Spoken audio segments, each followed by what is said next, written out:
Pinagbabayaran natin ngayon ang pagpili ng maling leader. Nakikita natin ang lantaran at walang pakundangang paglabag sa ating saligang batas. Pinamumunuan din tayo ngayon ng isang taong patuloy pa rin tumatanggi, sumailalim sa isang pampublikong hair follicle drug test.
Ialay natin ang pasasalamat sa Diyos para sa araw na ito.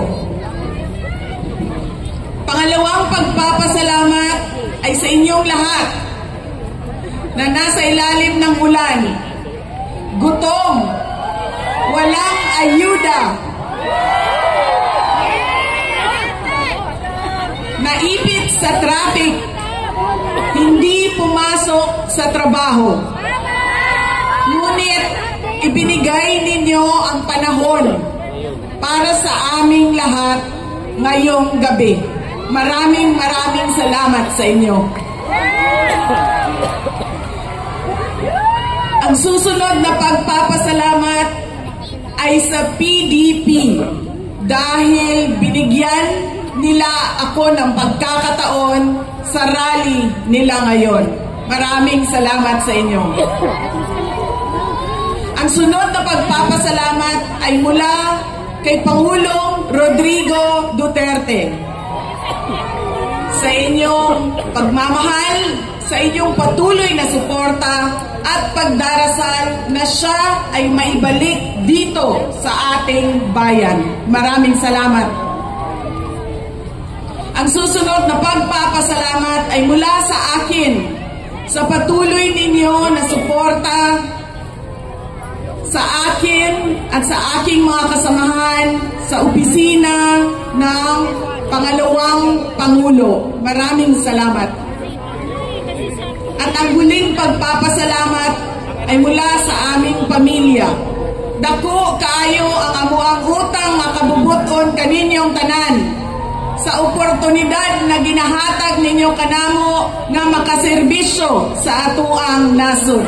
Daghan salamat. Ang pwesto na kinatatayuan ko ay hindi para sa akin. Ito ay para sa Pangulong Rodrigo Duterte. Pero tinawag ako ng tadhana dahil kinidnap ang tatay nating lahat.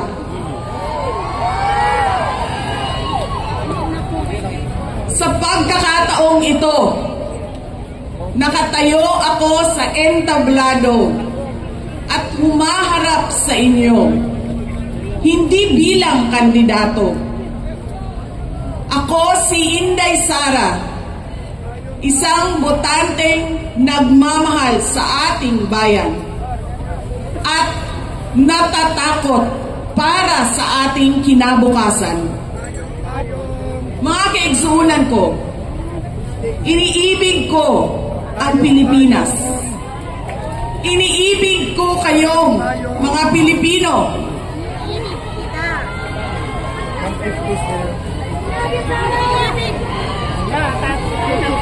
I love you too.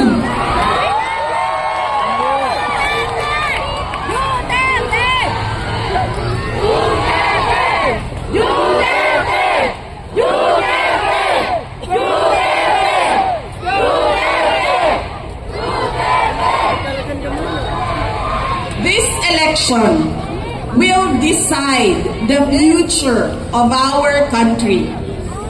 Ang boto ninyo ang magbibigay katiyakan kung maituloy ang pagbabago o tuloy-tuloy na lang tayo sa kapahamakan. Filipinos deserve better. Nagpapasalamat ako dahil nandito pa rin kayo at nakikinig sa akin sa kabila ng kaliwat kanan na paninira nila. In the past months, my name and my family's name have been dragged through the mud. I have repeatedly said it before, and I will say it again now. I am not the problem of this country.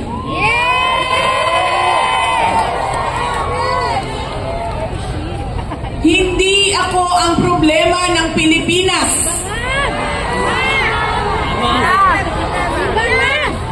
Hindi Duterte ang problema ng Pilipinas. Sino nga ba ang tunay na makikinabang kung tuluyan ng burahin sa mundo ang pamilyang Duterte?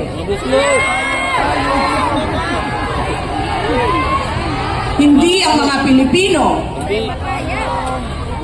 Lalo nang hindi makikinabang ang mga biktima sa krimen, mga walang trabaho, mga naghihirap, o maging ang mga nagugutom. What we are witnessing is a systematic demolition job against political opponents that once dared to put the country first, even if it meant going against the most powerful interests in our homeland. Sa kasamaang palad, iniluklok natin ang isang leader na walang kakayahang maintindihan ang tunay na kalagayan ng mga Pilipino. At higit sa lahat, hindi kayang magdesisyon para sa kapakanan ng sambayanan. Pinagbabayaran natin ngayon ang pagpili ng maling leader. Nakikita natin ang lantaran at walang pakundangang paglabag sa ating saligang batas. Pinamumunuan din tayo ngayon ng isang taong patuloy pa rin tumatanggi, sumailalim sa isang pampublikong hair follicle drug test.